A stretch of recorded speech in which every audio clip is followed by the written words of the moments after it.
Instagram brings TDM over 60% of our entire OnlyFans traffic, and it's because it's a platform that has the largest reach, a relatively low barrier to entry, and has the most users. Now, my name is Liam, CEO here at TDM, and in the last 5 years, we've grown over 100 creators to the top 0.1%. Let's have a look at Instagram. Quick reminder, there is a link in the description to our free Telegram community where we are essentially just providing infinite value at no cost with no upsell. It's a no-brainer to get involved. We have a Sunday night seminar where we go through every aspect of your agency and answer your problems for free. Click the link, we'll see you in there. First things first, let's have a look at the account. Now you've got two options with the account. Option one is to grow the account from scratch, which is going to take some time but is totally free.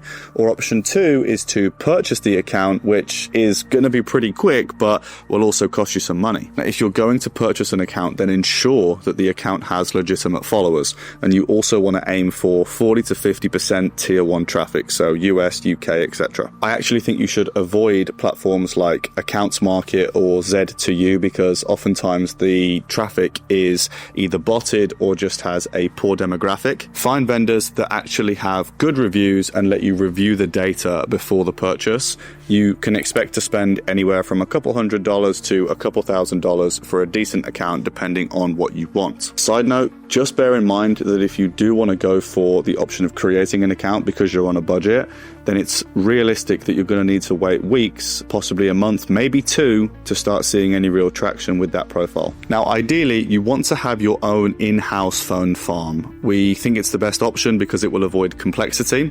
We use a minimum of iPhone 13s here at the office for our phone farm because in our eyes, it provides the best trust score to cost equation.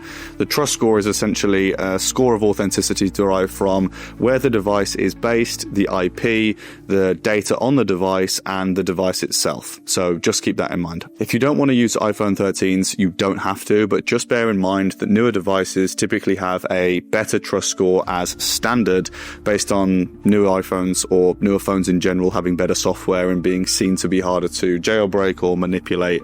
But just keep that in mind. Now, we connect our devices to the internet through a TP link, which is essentially just a mini router that connects via a 5G SIM. This is, in our eyes, a solid option, but it is possibly slower than just having one phone to one SIM. If cost isn't a concern for you, then you could maybe try that. We suggest a maximum of 3 accounts per device in any case, and when you get onto the device and onto the account, one of the first things that you're going to want to do is start engaging with the US or UK or whatever your tier 1 target country is. Ultimately, Instagram's going to judge you more on that than it is on the technical aspect, so you want to get this right more than worrying about that. Ultimately, to get a perfect page with maximum reach, you need it all to be right, but this is an easy thing to get wrong and something that's critical to the page even having any chance of success. So when you do get access, follow things like actors, celebrities, athletes, etc. to kind of garner that I'm in the US, I'm in the UK look.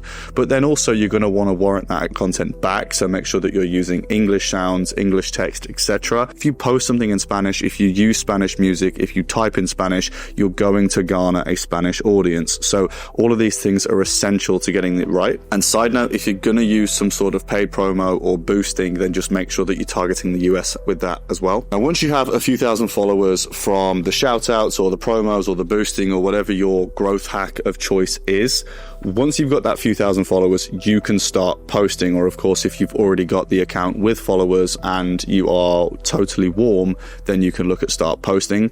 We recommend that you post in line with the guidance that I've already given you around the location, language, music choices, etc.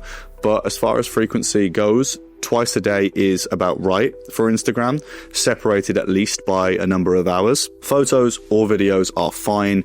Ultimately, what matters here is what matters in any case for any platform, for any creator, which is the quality and uniqueness of the content. Content is still number one. Everything that we've discussed so far is pointless if your content sucks, because you could have a perfectly healthy account with a great perceived reach, but if the content is poor, the reach will stink. It is as simple and straightforward as that. So we have to think about the branding. Is it effective? The platform, are we on the right one? Which with Instagram is oftentimes the case. But then what's the actual content look like? the hook? How do we garner both watch time and retention? How do we ask people to engage? How do we convert the traffic through our funnel?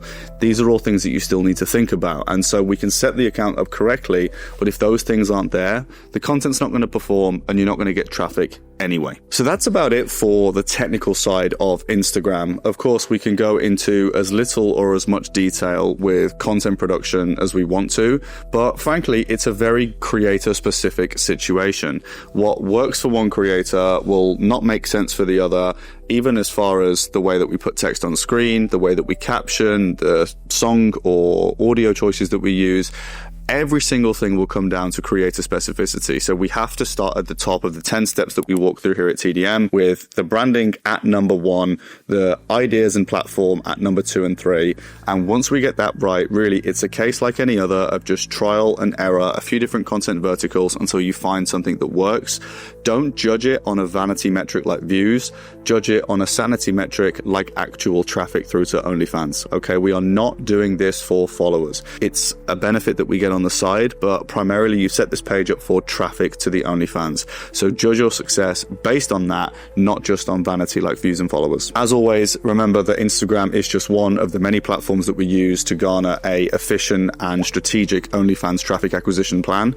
You need to make sure that the creator is suited to each and every platform. And if you want to be the most valuable agency, or you want to be a very successful creator, you need to be exceptional at multiple platforms. So linked in the description, we have a totally free marketing guide that walks you through every individual platform and how we advise that you operate for each platform. It's free with no upsells, so go and check it out, see what you think, and I'd love you to leave me a comment and let me know if it was valuable.